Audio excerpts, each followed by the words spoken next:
Hi, it's Anders again. This is episode 6 of A Well-Tempered Hacker. I've noticed some of you picking up on the Bach reference. That's very good. Well done. This time we're going to look at building a home automation system with the Raspberry Pi. I'm not doing what most people do, though. This isn't a centrally controlled system with a few fairly unintelligent peers on the edges. The Raspberry Pi is cheap. It's cheap enough to fit in every single light switch and wall socket in your house. So I decided to start a project to do exactly that. A decentralized home automation system based on the Raspberry Pi and written in Node.js. Here's what I've built so far. This is a reference design for a combination light switch and wall socket. This is just enough hardware to allow me to start writing the software and making it useful. This is the Raspberry Pi. I have a Wi-Fi USB device so I can get connected to the network. Notice I'm not using Ethernet, although I could. I've got a 4 gig chip on here, and then this ribbon cable pops over to this breakout board that allows me to put in these two little, very hard to see transistors which act as switches, low power switches, GPIO level, 3.3 volt switches, and then I've also got a analog to digital converter there which I use to sense power. So as you can see, there are some wires here, and one goes to the switch, just a standard wall switch run at 3.3 volts, so not very exciting there. And then the other wires, there are two sets, go to these plugs. These are independently switchable plugs, and I use a software relay to get that done. So when this whole system is up and running, this is what you should see. So now I've got this system all plugged up. I have some power running to the Raspberry Pi, and as you can see, the lights are on, so it's up and running, as is this board. I have in the sockets, they're independently controlled. So I have two different lights set up to this. I've got this one here, which is that lamp, and then the black one goes to this lamp, the CFL lamp. And what we're going to do is I've got this MacBook Air here, and it is SSH'd into the Raspberry Pi. So I'm going to just run Node Light Switch, this little app that I wrote. And you can see it says the button is pressed. The value is 0. So here's the button. I'm going to throw it, and the light goes on. You can see there's another line that says the value is 1. I'll throw it again. It goes to 0. Light goes on and off, as you would expect. That's interesting, but let's do something a little bit better. Now let's try an app called Multi-Light Switch that I have here. I'm going to hit go on that, and you'll notice some network stuff happens. We'll get into that later. But so now what this has done is set this switch up to independently control two different lights, but with only one light switch. So imagine your light switch, you throw it once and one light goes on. You throw it again and the other one goes on. You throw it again and yet another one goes. They're both on together. You throw it again and they're both off. So to see that again, on 1, on 2, both on, both off. Every time I throw the switch and these lights go on and off, you can see that the switch state cycles from 0 to 3, so 4 different settings. And what's actually happening over the network is the state of this light switch is being published to something similar to Twitter, but it's an internal only service. So whoever is interested in this light switch, for example, this socket is interested, it starts listening over the network to cues that happen, and the lights go on and off like that. So let's take a look at the way that works. So lightswitch.js takes a second to load. The Raspberry Pi isn't exactly the fastest machine in the world. I set up a couple of things here. This button and this LED variable, they're just GPIOs pointing at pin 14 and 23. And then I set this little state variable. So I have this function here called setLight, and it just writes out whatever the value is.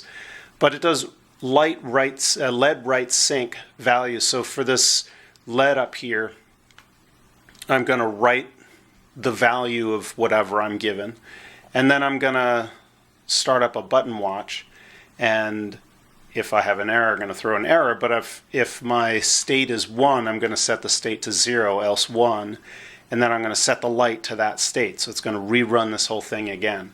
So it's just going to be in this infinite loop, essentially. And then here I am, the last thing I do, I actually start this function, set light, and I go around and around. So that's how that very simple on-off light switch works.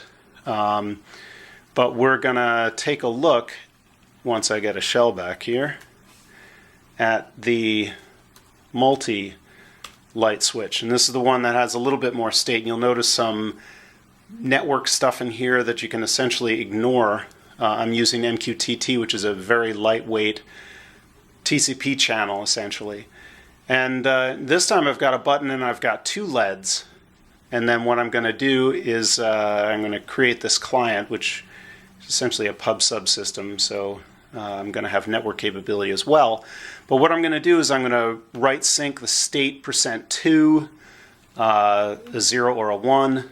And then the other light I'm going to sync state %3, which is, so this one's going to flip every time I throw the switch, and the other one is going to flip every other time I throw the switch. Makes that pattern that we were looking at before. Then I do this publish. I send the payload being the state. I'm just letting the network know whatever the button, whatever the switch is set to. Then I do the same switching of the state. If state is bigger than 3, I switch it back down to 0. So it just cycles up. You can see I have state ++, so it cycles up. The rest of this has to do with the network stuff, and really all I'm doing is notifying the network of what's going on. The more interesting thing at the end of the day is to have the light switch published separately from the device that is going to read the info. So the socket would subscribe separately to the switch, and it would go that way. This just happens my build out, my hardware is all in one device right now. So that's a small view of the software, at least on the front end. Let's take a quick look at how this hardware works. First thing, of course, I'm going to do is unplug everything. So I'm sure I'm not going to get zapped.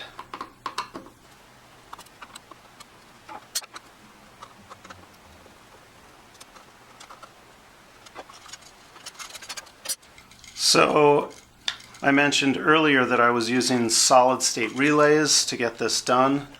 These are the solid-state relays. These are made by Sharp, and they are relatively high capacity. They're 16 amps.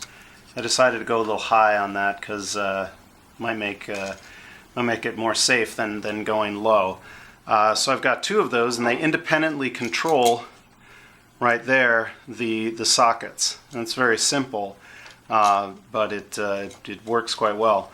And this switch, the button switch, is just exactly as you would imagine. It's just strictly that wire tied to the switch, and that's it. Nothing else interesting there. I also mentioned on my board build out that I have this analog to digital converter right here. It's kind of hard to see, but that little device is a 12-bit analog to digital converter. I use it to sense the power flow across each of these sockets. I'm not doing that right now. I don't have that in the circuit right now, but I do have that working. I have a Hall effect sensor that measures the current flow, so we'll be able to track that. The Raspberry Pi has no analog inputs, so you have to build it yourself, and that's actually what this little pot is starting to simulate right now. It actually simulates so I can read the input. And the way that I'm doing this 12-bit ADC is pushing data back to the Raspberry Pi through SPI. Some of these pins here you can see MISO, and the other one there, MOSI, this master out, slave in. There's master in, slave out, and that's SPI or SPI. And so I actually have written a driver to, actually I haven't written it, I've greatly added to one that already existed on GitHub. And that's how I read it. I'm able to read that thing many times a second, so I'm able to get a very good power reading. So that's how that works. So the last step in this project is to scale it up a bit, and to do that you need a whole bunch of Raspberry Pis. So I've got a bunch more here, and I've been building these devices out into more and more sockets. So everything from your basic standard socket with a little Raspberry Pi in there, with all of the circuitry you see, even combined versions of the same thing. So you can, this right here is actually probably the best development platform, because it's a light switch and it's independent sockets, everything you need to kind of get this thing up and going and testing. You can obviously, the way I've wired this, you can just use this on the bench. You could put it into the wall too, but it's much more developable on the bench. So that's where we are with it, and that's what I'm doing with my home automation system. That's about it for this edition of the Well-Tempered Hacker. If you're interested in the software, I'll be releasing it on GitHub. Check below for links to that. Please get in touch if you're interested in building a similar system. I'd like to get as much feedback as possible and really develop it. But thanks for watching, and happy hacking.